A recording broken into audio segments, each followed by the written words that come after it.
ఓం నమో వెంకటేశాయ. మా భవిత ఛానల్కి స్వాగతం అండి. ఈ వీడియోలో శ్రీమద్ భగవద్గీత 2వ అధ్యాయం సాంఖ్యయోగంలో 18వ శ్లోకం నుంచి 23వ శ్లోకం వరకు అర్థాలను తెలుసుకుందాం. శ్రీ గురుభ్యో నమః.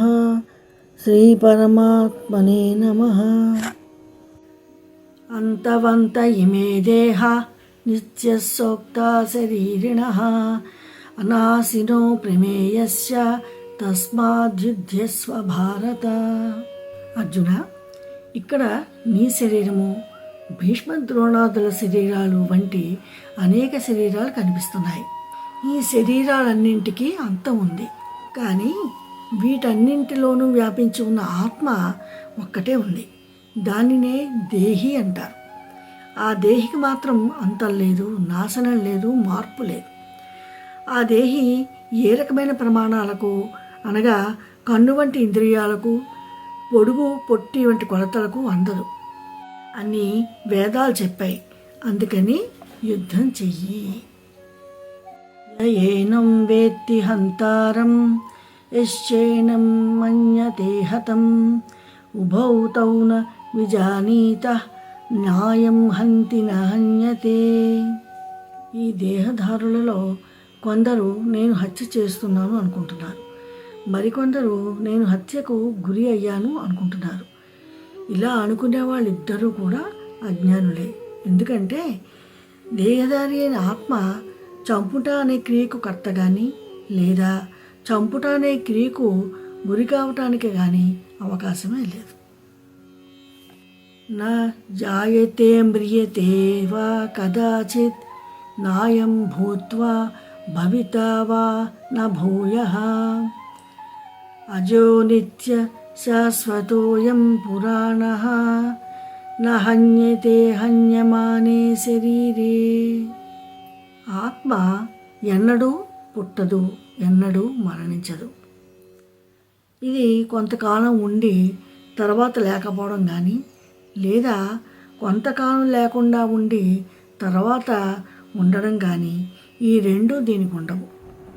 కాలరీత్యా నిత్యమైనది, దేశరీత్యా పెరుగుదల కానీ తరుగుదల కానీ లేనిది. ఇది అతి ప్రాచీనమైనది, అతి నూతనం కూడా. పైకి కనిపించే శరీరంలో ఎన్నో మార్పులు వస్తున్నా ఈ ఆత్మలో మాత్రం ఏ రకమైన మార్పులు ఉండవు. వేద వినాశినం నిత్యం య ఏనమజమవ్యయం కథం స పురుష పార్థ కం ఘాతయతి హంతికం. ఓ అర్జున, సర్వదేహధారి అయిన ఆత్మకు ఏ వికారాలు ఉండే అవకాశం లేదనే జ్ఞానం ఎవరికి కలుగుతుందో అలాంటి మానవుడు లోకంలో ఎవరినైనా చంపడం కానీ చంపించడం కానీ సాధ్యమా? అలాంటి మానవుడు ఏ విధానంతో చంపడం అనే క్రియ చేయగలడు, లేదా చంపటాన్ని ప్రోత్సహించగలడు? వాసాంసి జీర్ణాని యథా విహాయ నవాని గృహ్ణాతి నరోపరాణి తథా శరీరాణి విహాయ జీర్ణాని అన్యాని సంయాతి నవాని దేహి. మానవుడు పాత వస్త్రాలను వదిలేసి కొత్త వస్త్రాలను ధరిస్తున్నాడు. అలా వస్త్రాలలో మార్పు వచ్చినా అది ధరించిన మానవుడిలో మార్పు లేదు. అలాగే దేహధారి అయిన జీవాత్మ కూడా తన పాత శరీరాన్ని వదిలేసి కొత్త శరీరాన్ని స్వీకరిస్తూ ఉంటాడు.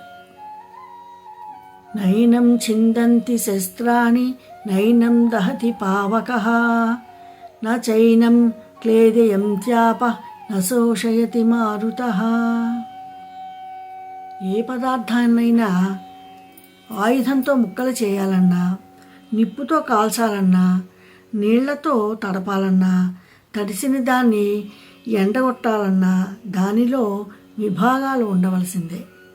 ఆత్మలో విభాగాలు లేనే లేవు కనుక ఆయుధాలే గాక నిప్పు, నీరు, గాలి వంటివి కూడా దానిలో ఏ వికారాలను తీసుకురాజాలం. ఇదండి ఈరోజు వీడియోలో 18వ శ్లోకం నుంచి 23వ శ్లోకం వరకు అర్థాలను తెలుసుకున్నాం. మరిన్ని పద్యాలు అర్థాలతో ఇంకొక వీడియోలో కలుసుకుందాము. ఈ వీడియో మీకు నచ్చినట్లయితే లైక్ చేయండి, షేర్ చేయండి అండ్ మా ఛానల్ని సబ్స్క్రైబ్ చేయండి.